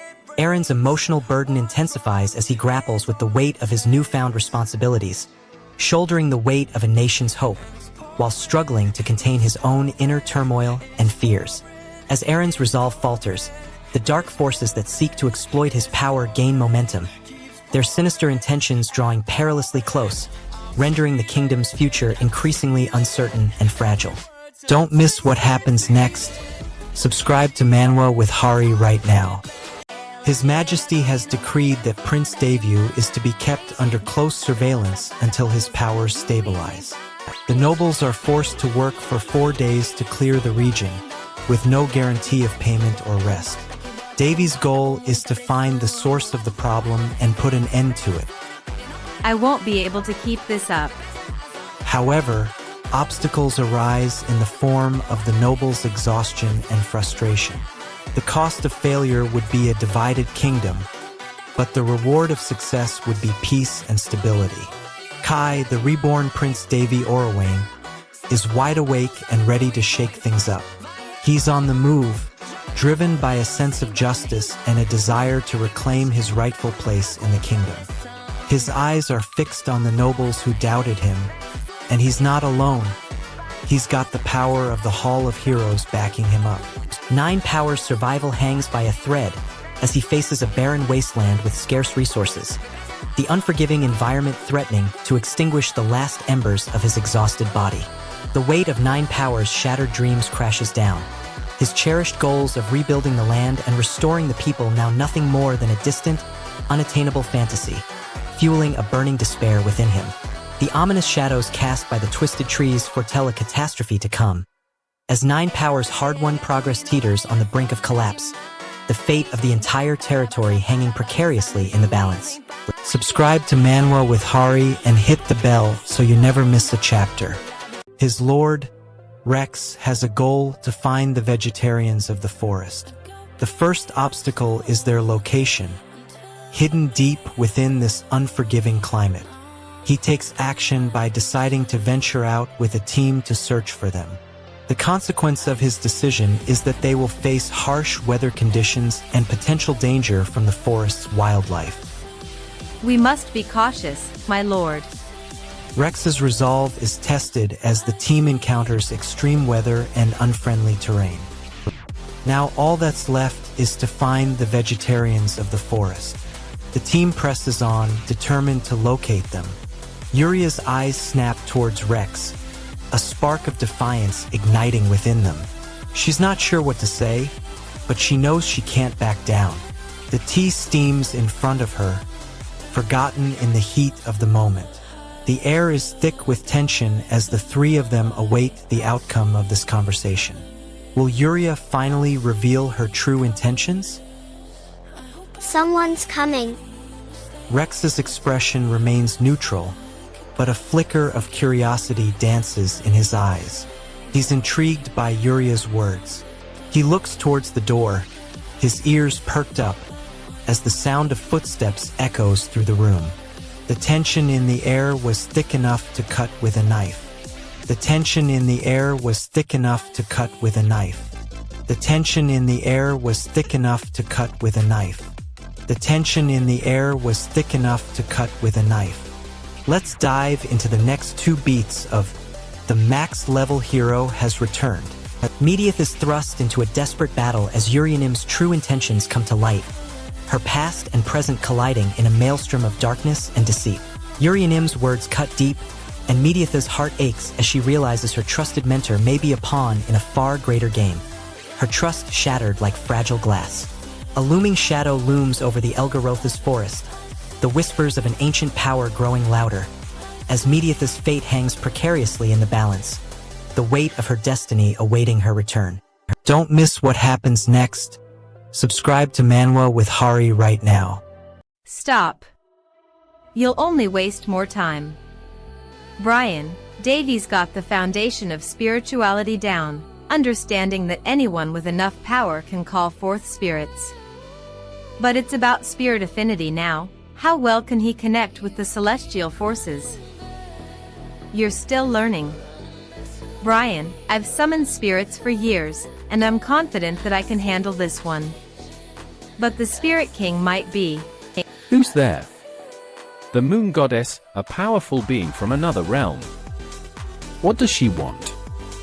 I'm not sure, she's just appearing, her presence commanding the air around me. What blocks her? Maybe my own limitations. I don't know how to deal with beings like her. What happens? She regards me with an enigmatic smile. What is the cost? I feel a shiver run down my spine, as if I'm staring into the face of the unknown. Blaze is frustrated. The work should take 4 days, but it's done in half a day. He asks why this is the case. Blaze is frustrated. The work should take 4 days, but it's done in half a day. He asks why this is the case. His hands are clenched into fists. He's furious, wondering how they've managed to accomplish something so monumental in such a short time.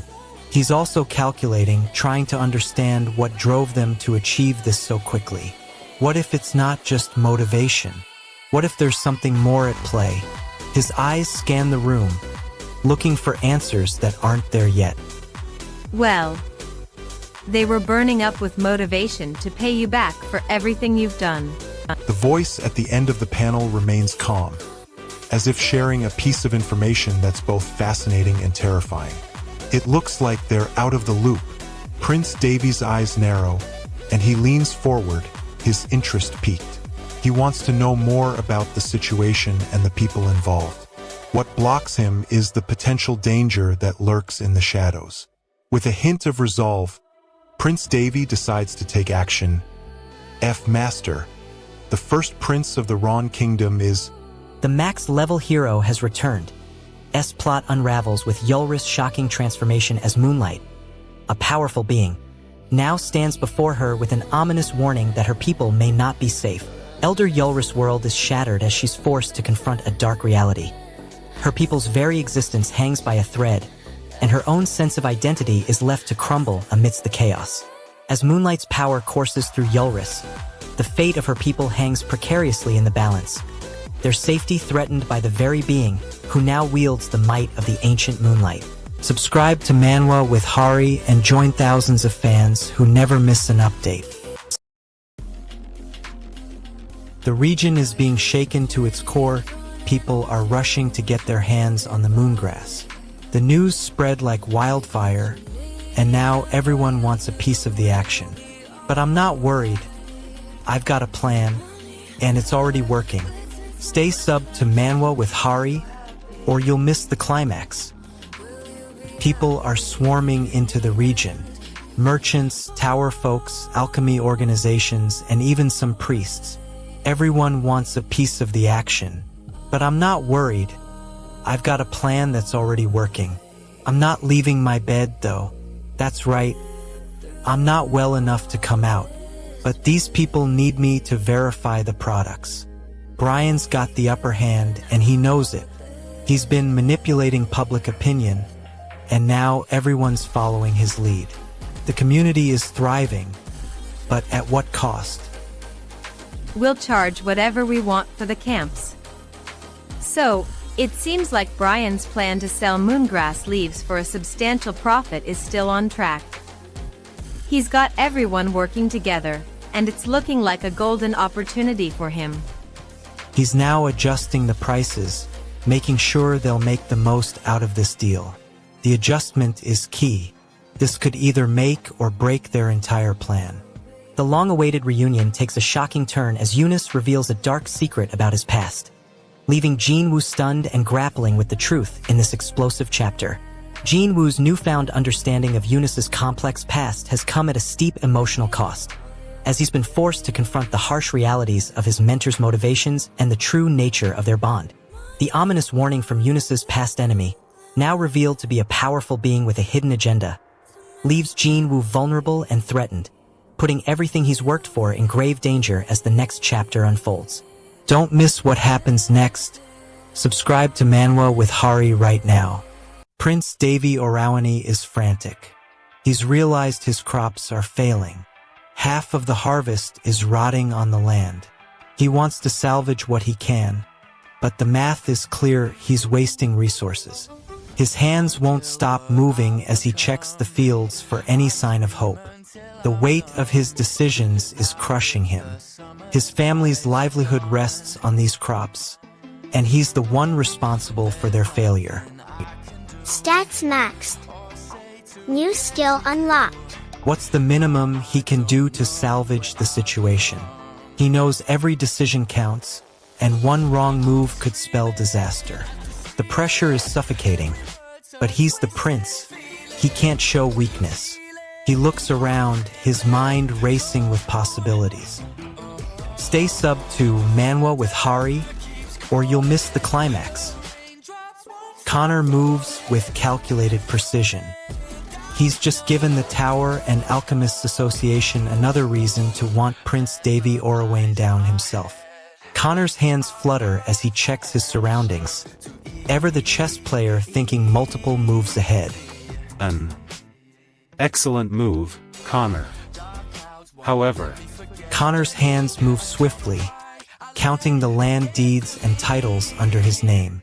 The Tower and Alchemists Association are vying for the same land. No surprise there. He's an entrepreneur after all. Connor needs to find a way to make them both see the value in a mutually beneficial agreement. He leans back in his chair, interlocking his fingers, a wicked grin spreading across his face. Hold an auction. Who will outbid the other? Connor's eyes light up at the prospect of a bidding war. As the truth about my existence unravels, a desperate crowd closes in, their eyes burning with a hunger for revenge, and you become the undeniable target, the easiest person to strike. With each passing moment, I feel a weight crushing me, the weight of my past mistakes haunting me, lost loved ones echoing in my mind, their memories a bittersweet reminder of what I've gained and lost. Tonight's meeting with that bold, wise boy is set, but little do I know, I'm walking into a trap, one that will shatter the fragile threads of my fragile new life, leaving me hanging by a thread. Subscribe to Manwa with Hari and join thousands of fans who never miss an update. Monmeter's gaze flicks to the item being auctioned, a golden chalice with an intricate design.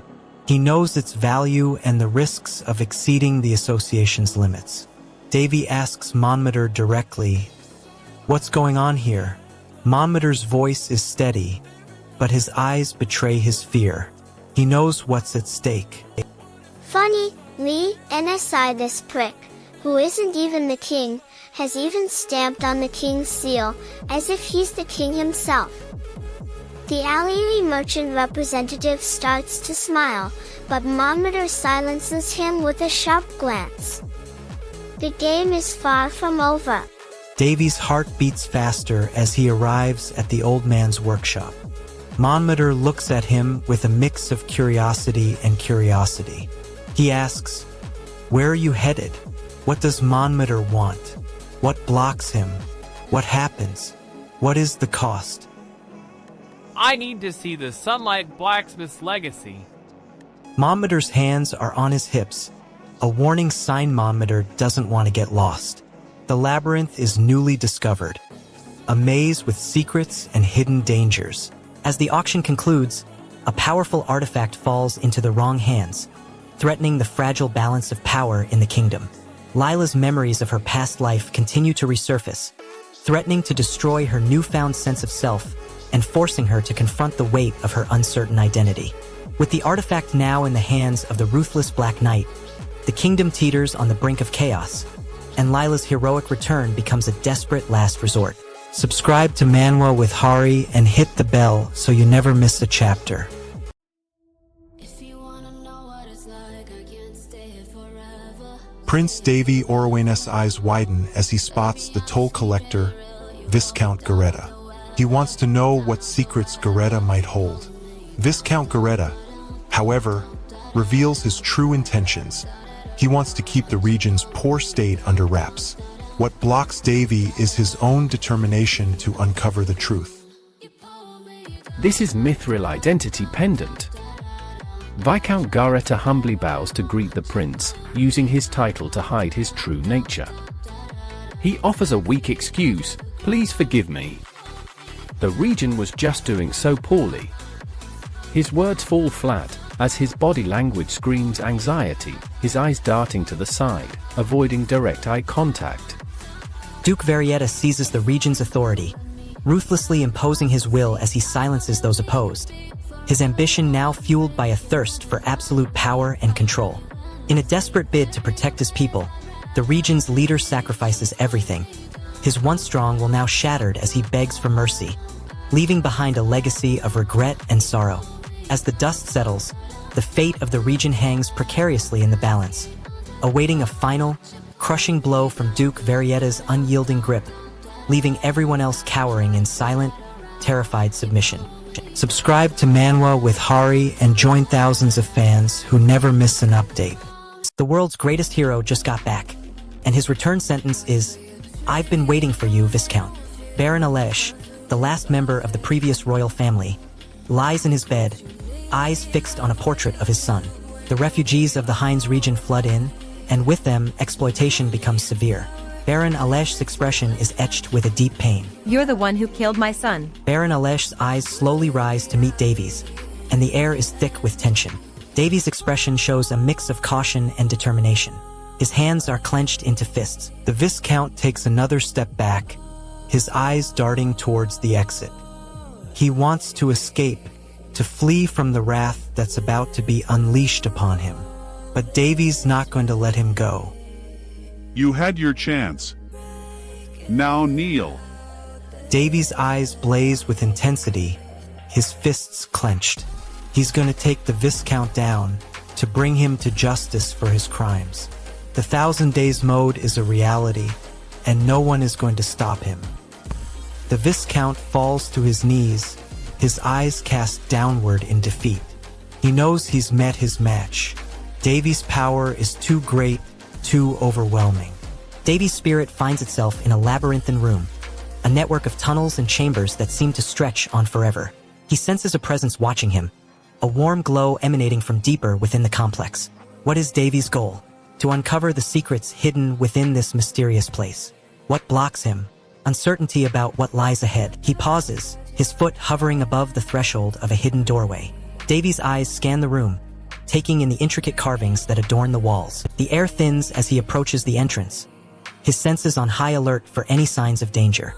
His heart pounds in anticipation of what lies beyond. Hero Sungjin's world is turned upside down as he discovers a shocking passcode hidden within the underground dungeon, a secret that threatens to shatter the very fabric of his reality. As the weight of this revelation settles in, Sungjin feels a crushing sense of loss. His entire life, his relationships, and even his precious memories are now called into question, leaving him feeling lost and isolated. Just as Sungjin thinks he's grasping the truth, a menacing figure emerges from the shadows, whispering a haunting phrase that sends chills down his spine. What are you? Don't miss what happens next. Subscribe to Manwa with Hari right now.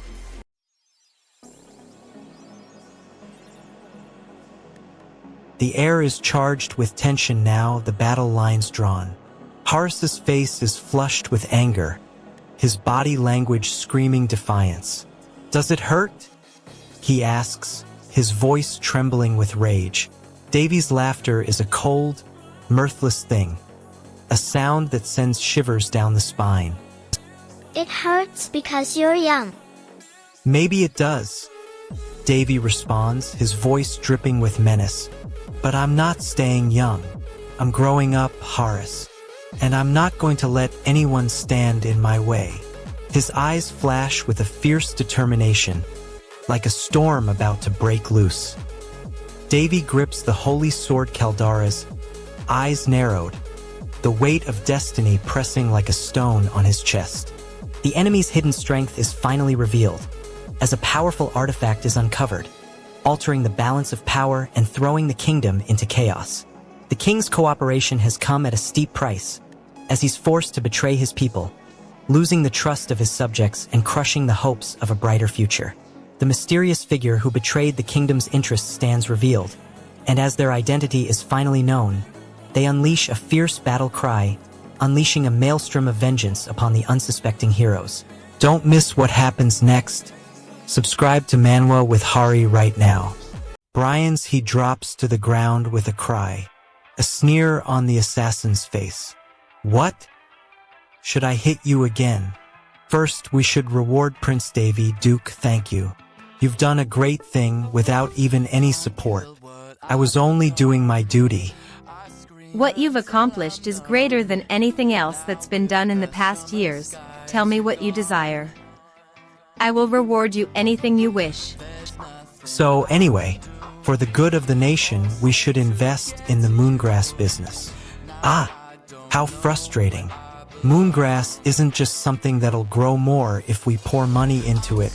The king's advisor, Duke Varietta, recommends Carlos, the second prince, for the role.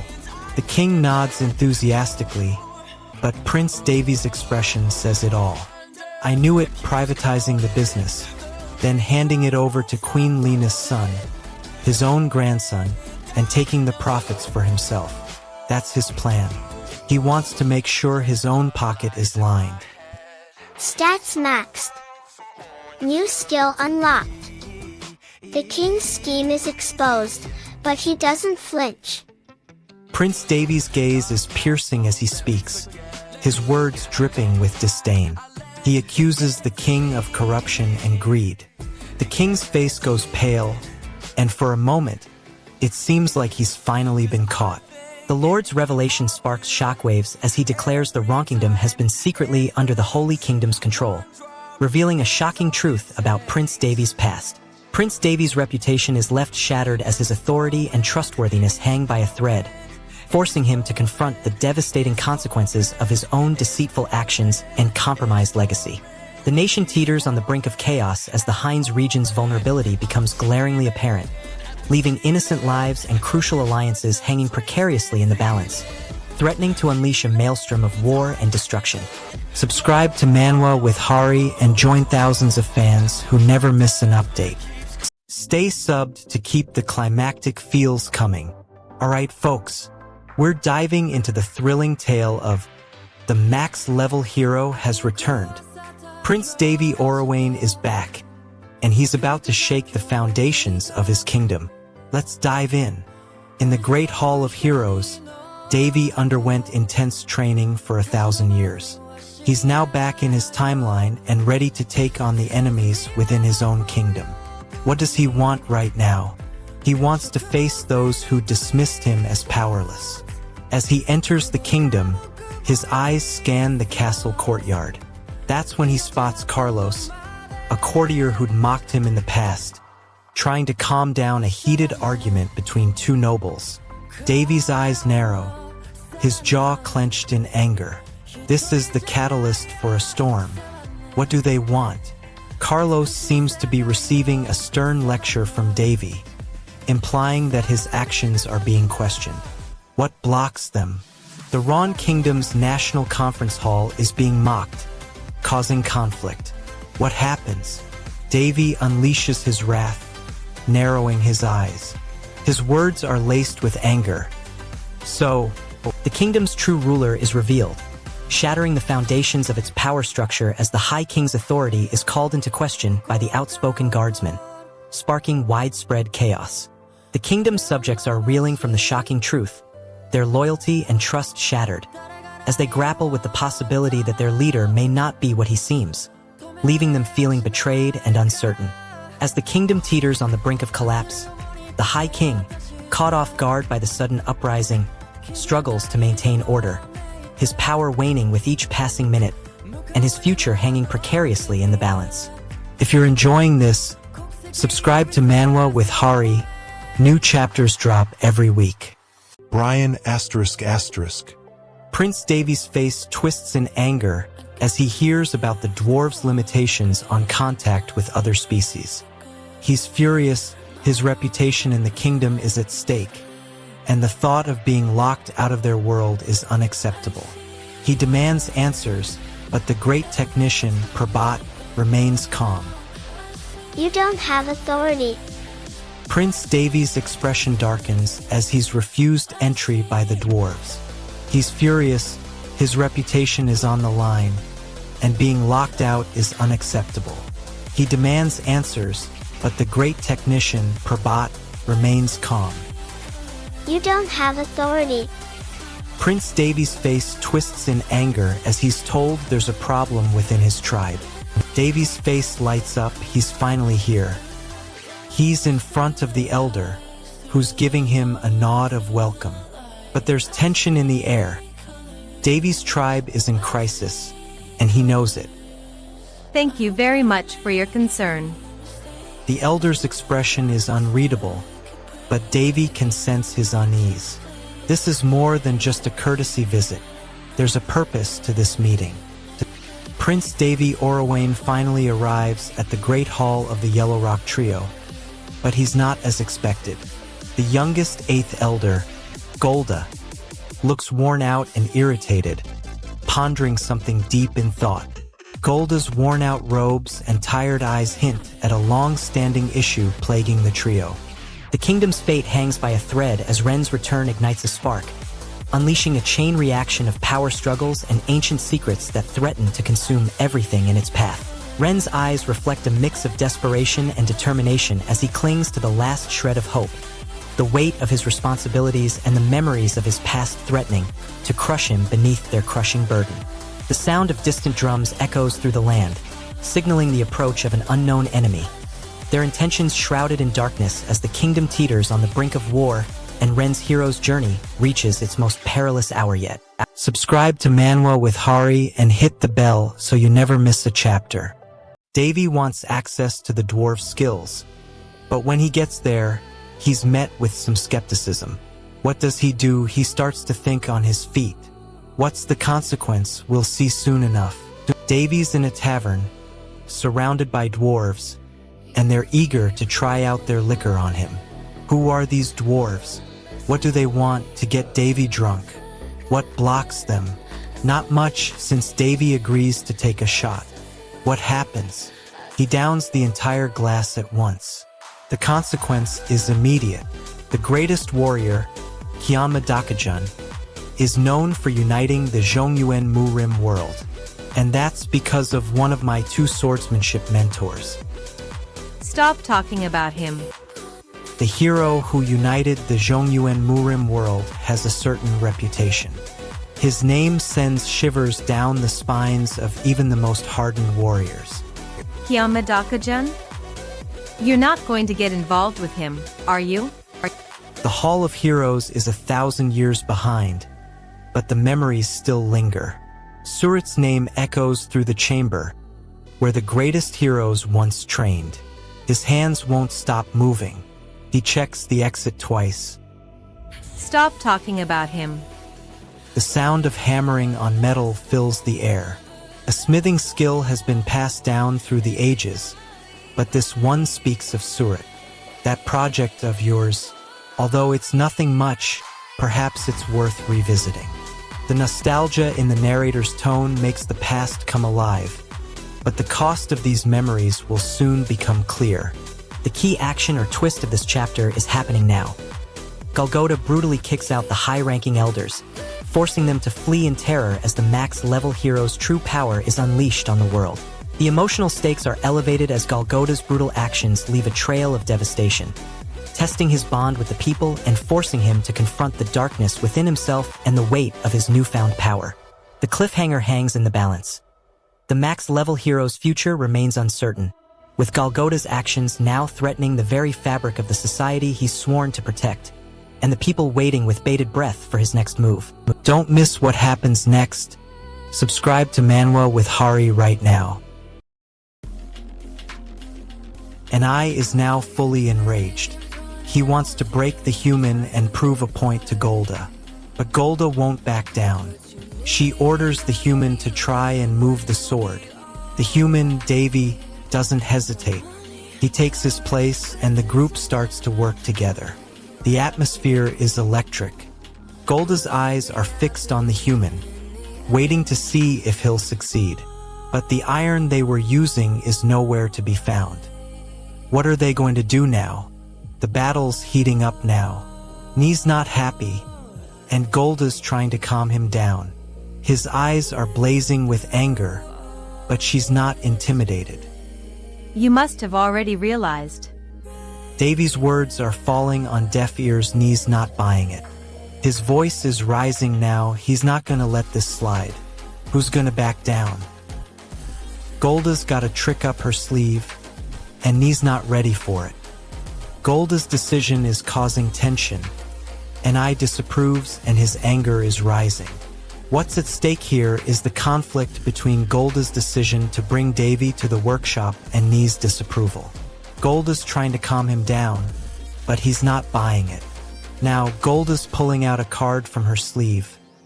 This could be interesting, she says. You will understand. Thor's patience is pushed to the limit as he's forced to watch his cherished blacksmithing skills being insulted by a series of condescending remarks from the Blackrock tribe. Thor's pride and honor are severely wounded as his hard-earned skills are mocked. But his rage is momentarily subdued as he receives a crucial new information about the broken holy item. The sudden, ominous silence after the failed retrieval of the broken holy item leaves Thor's and his comrades staring at each other, their faces etched with worry and distrust, as the fragile trust between them begins to fray. Subscribe to Manwa with Hari and hit the bell so you never miss a chapter. Prince Davy Orawane is back in his kingdom, but something's off. He's no longer the weak prince he once was. The enemies hiding in the court better be prepared. The prince they dismissed is now their biggest threat. His eyes scan the kingdom, every detail scrutinized. His grip on his sword tightens. Stop. What does Davy want? He wants justice. What blocks him? The court's enemies. What happens? He confronts them, his eyes locked on the intruders. His grip on his sword tightens. What is the cost? His sanity may be on thin ice as fear and vengeance boil over. In a small village, a master craftsman stands before a human, his anger simmering. The prince is pushing the craftsmen to their limits, forcing them to confront their own weaknesses. What's blocking the prince? The craftsmen's anger and their refusal to admit their limitations. What happens? The craftsmen are met with a harsh reality. Their skills are not enough to recreate the flair of the beginnings. What is the cost?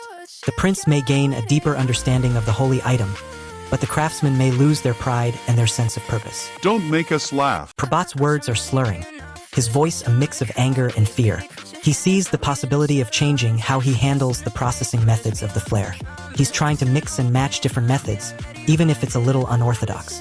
He wants to create something new, something that hasn't been seen before. His mind is racing with the possibilities. What blocks Prabhat? His own rules, the meaningless laws HEVE created for himself. He's afraid of breaking them, of stupidity and incompetence. The color of the flame. What happens? Prabhat's eyes wide with excitement, he seeks out the perfect blend of elements, the right amount of reagents. He's so focused, he's almost in a trance. Prince Davy wants to start working on the sword, but what blocks Prabhat? His own self-doubt and fear of failure. Are you really able to? Teach us the skills of the 1000-day blacksmith and our ancestors. Prabhat decides to teach the prince. But what happens? He realizes that the cost is not just his own skills, but also his reputation and relationships. It would be a give and take. Are you fine with that? Prince Davy agrees to the terms, and a new chapter begins. What is the price of their collaboration? Will Prabhat's reputation suffer? Or will he find a way to balance his pride and his newfound partnership? Sung Hyun unleashes a devastating counterattack, his skills now surpassing even his legendary teachers, as he gains the upper hand in their fierce battle. Sung Hyun's newfound strength fills him with a sense of purpose, but the weight of his teacher's legacy also brings crushing pressure, threatening to break him beneath its unyielding expectations. The ominous whisper hangs in the air. Where will Sung Hyun's crusade take him next? And what dark force will he face when he uncovers the secrets of that mysterious artifact he's desperately seeking? Don't miss what happens next. Subscribe to Manwa with Hari right now.